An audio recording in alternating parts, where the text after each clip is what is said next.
Hey everyone, I'm back. It's been a little while since I've made a video.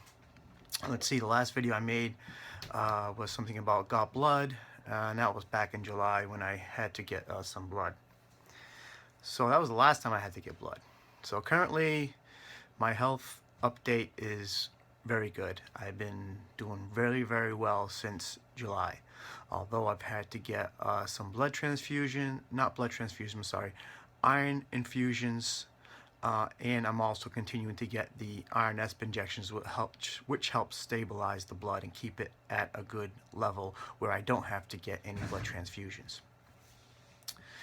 So I've gotten a few of the iron dextron infusions. The last one I got was last week, along with an iron ESP injection, and my body seems to be getting used to that, because at first it was kind of like I'd get the infusion and I would get a little stomach cramp, and it would go on all weekend off and on. It would come and go, but I think my last one, it didn't seem to bother me at all, which I'm happy about.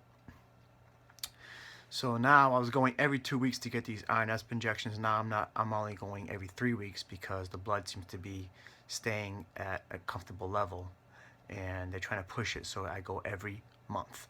And I'm having this done at Dana-Farber Cancer Institute in Boston, Massachusetts, and they seem to got a good grasp on my anemia and have it controlled, and it seems to be working for me pretty well up there. And I'm very happy with my doctor and my nurse practitioner and my nurses who take care of me, who do the infusions and the injections.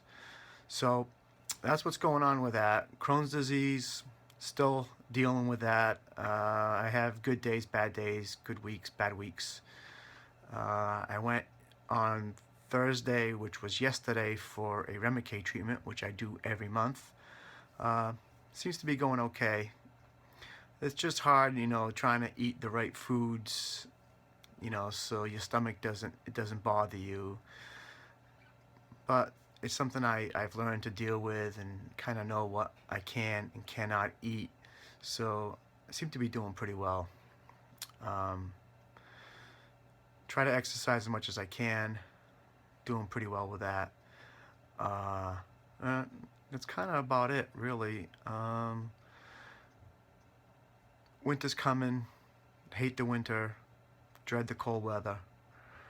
I don't mind, going out doing things, but if I'm outside for long periods of time, forget about it. I can't stand it. It's too cold. My body doesn't like the cold weather anymore at all. I don't know if it's because I'm thin, my blood is thin, or whatever it is. It just seems to, get to me, and I get agitated about that. I shouldn't let it bother me. I bundle up when I go out, that's for sure. But yeah, back to my health. Liver's finally under control as well. As you can tell, the color of my skin is much, much better than what it was.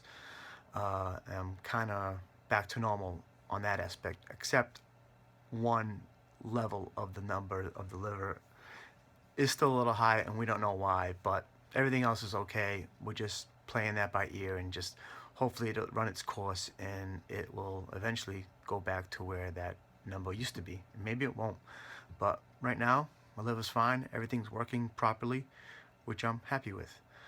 And that's about it. Like I said, looking forward to spending time with the family during the holidays, Thanksgiving, Christmas, hectic time of year.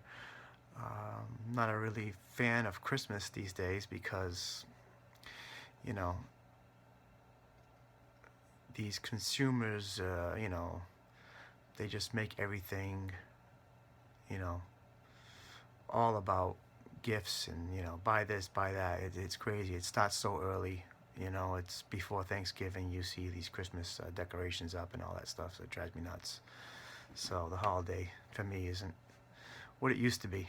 Anyways, all right, people. Like I said, I just wanted to say hello, give you guys an update on my health. I'm feeling good. I want to thank everybody for their well wishes again, that they constantly pray for me and ask about me, and this is why I put out these videos, so people can see how I'm doing, and I get to reach out to other people who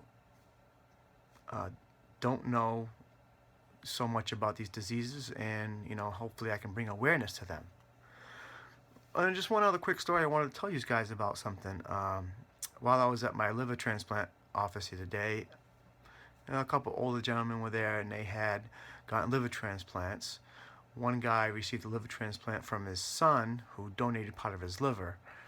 And this guy seemed to be doing pretty well. His son was, having a harder time because he's the one who had to give part of his liver to his dad. And usually that's what happens when you're the donor giving part of your liver to someone else. Your body takes more of a shock to that, where the guy receiving the liver is kind of like, it bounces, everything starts to work properly again, and they feel great. And it takes a longer recovery for the person who, had to lop off half their liver, to give to someone.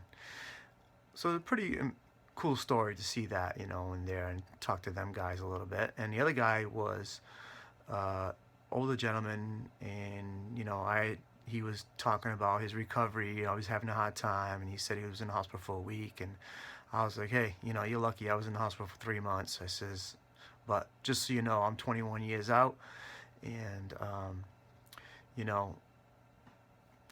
I told him, just take your medications, listen to your doctor, don't do drugs, don't drink, and you should live a long, healthy life like I have lived so far. I know I had a scary moment last year, but I fought that, and here I am. I continue to fight. He began to tell me that when he woke up from surgery and the doctor told him that he received a liver from a young gentleman who died from an opioid overdose. And that's today's epidemic that we're having right now in our area, in New England area, and throughout the country.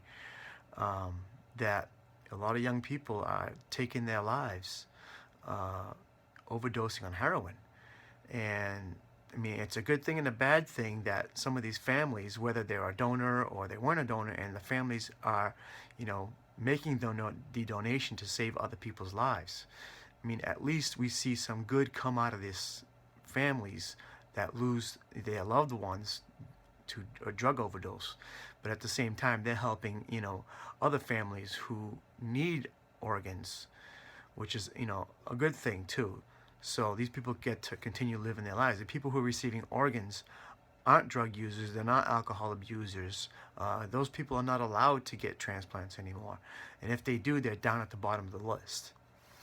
And just another fun fact, that the office that I deal with, my liver transplant office, just last year alone, they did an average of 20 transplants.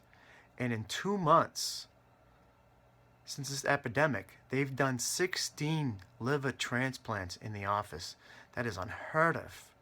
It's just to show you what this epidemic has created.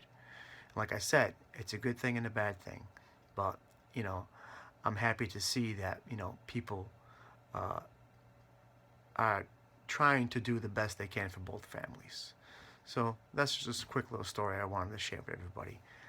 And that's about it. I'm hoping everybody has a happy Thanksgiving here in the United States, and a wonderful Christmas and good New Year if I don't get to see everyone again in a different video that I might put up before the New Year or Christmas. I don't know. It just depends, how I'm feeling and what I'm up to. So again, a Merry Christmas to everyone and a happy, healthy New Year to you all. Take care. Peace out.